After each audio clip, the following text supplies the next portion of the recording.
Horas. Selamat pagi, salam sehat bagi kita semua. Bapak Ibu, sebelum beraktivitas, marilah kita mendengarkan firman Tuhan. Mari kita berdoa.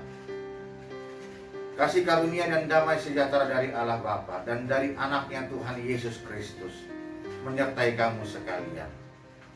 Amin. Firman Tuhan bagi kita hari ini diambil dari Roma pasal 8 ayat 28. Kita tahu sekarang bahwa Allah turut bekerja dalam segala sesuatu untuk mendatangkan kebaikan bagi mereka yang mengasihi Dia, yaitu bagi mereka yang terpanggil sesuai dengan rencana Allah. Demikianlah firman Tuhan.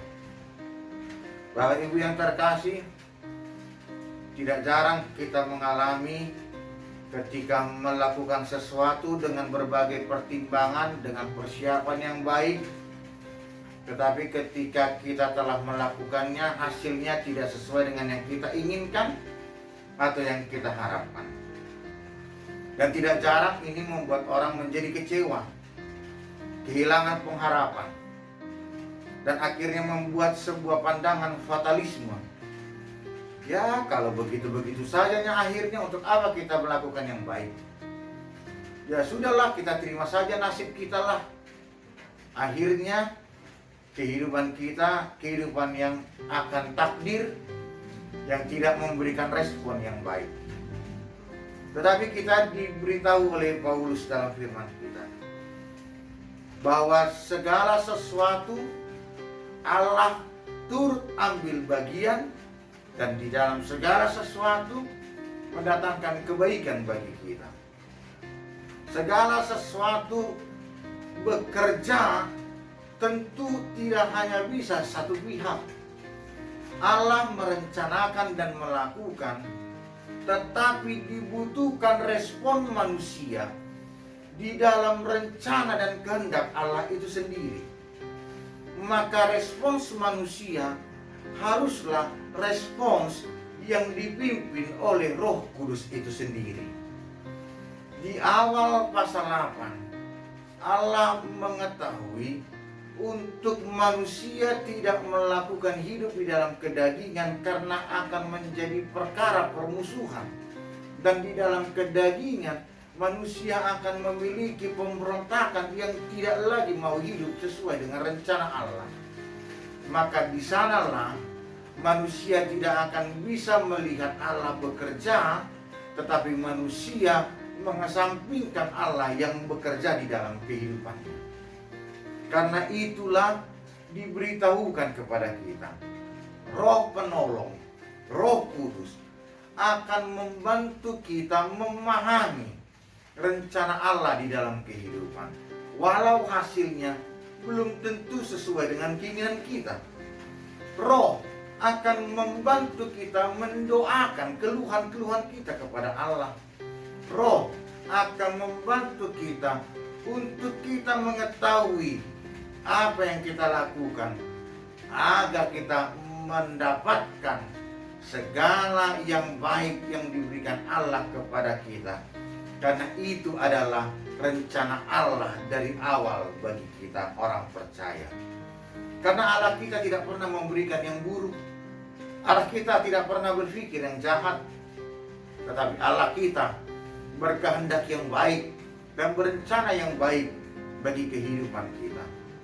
Karena itu sekarang bagaimanakah kita sebagai manusia membuka diri kita untuk hidup sesuai dengan keinginan roh, bukan keinginan daging. Agar kehidupan kita tetap setia di dalam rencana Allah. Karena di dalam itu, maka ketika kita melakukan segala sesuatu, kita melakukannya sebagai kasih kita kepada Allah. Bukan melakukan itu sebagai pemenuhan keinginan diri kita saja.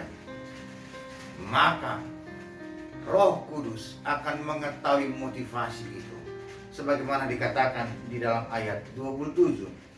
Dan dari sanalah kita akan melihat karya Allah akan berkelimpahan di dalam kehidupan kita. Karena itu, pandemi COVID-19 Janganlah kita melihat dari kacamata keduniawian, dari kacamata kesengsaraan, dari kacamata kesulitan. Tetapi ketika kita melihat dengan pengharapan bahwa Allah turut bekerja juga di dalam pandemi ini, kita menjadi lebih sadar untuk memberikan diri kita lebih baik secara disiplin dalam kesehatan. Di dalam pandemi ini kita dibangun kembali kesadaran untuk mengasihi orang dengan lebih baik lagi. Di dalam pandemi ini kita kembali ditingkatkan rasa solidaritas kepada orang yang membutuhkan. Di sanalah kita memberikan respons yang baik sebagai kasih kita kepada Allah.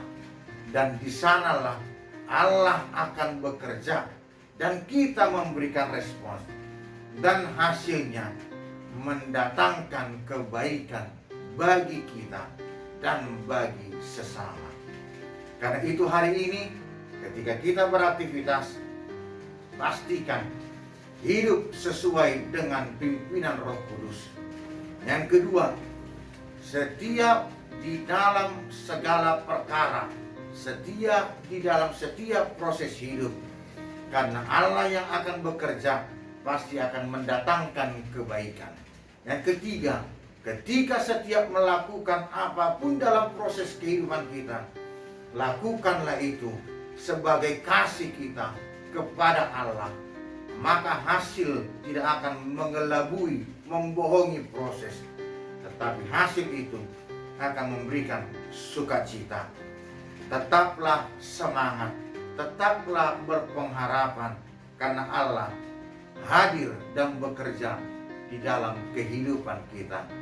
Mari kita memberikan respons yang baik, yaitu hidup sesuai dengan Roh. Amin. Kita berdoa. Kami mengucap syukur ya Allah atas kasih karunia-Mu. Ajarkanlah kami agar kami mengetahui setiap hal yang kami lakukan bukanlah untuk mementingkan diri kami, tetapi sebagai wujud untuk menghadirkan kerajaan-Mu dan sebagai wujud melaksanakan kehendak Tuhan di tengah-tengah dunia ini. Bapak yang terkasih, ketika berbagai hasil tidak sesuai dengan yang kami harapkan, tapi ajarkanlah kami bahwa di dalam setiap proses itu kami mengetahui bahwa itu adalah yang terbaik sesuai dengan rencana-Mu. Sehingga kami tidak menjadi manusia yang egois dan mementingkan diri, tetapi biarlah dunia ini hadir di dalam kasih karunia-Mu ketika kami mampu memberikan diri kami sebagai pekerja Allah di tengah-tengah kehidupan sesama kami. Sertai seluruh jemaat-Mu yang bekerja hari ini. Biarlah kasih setia Tuhan memelihara kehidupan mereka, dan mereka setia di dalam pengharapan akan kasih Tuhan, dan terus senantiasa merespons dengan baik ketika Allah bekerja dalam kehidupannya. Di dalam nama anak-Mu Tuhan Yesus Kristus kami berdoa dan mengucap syukur. Amin.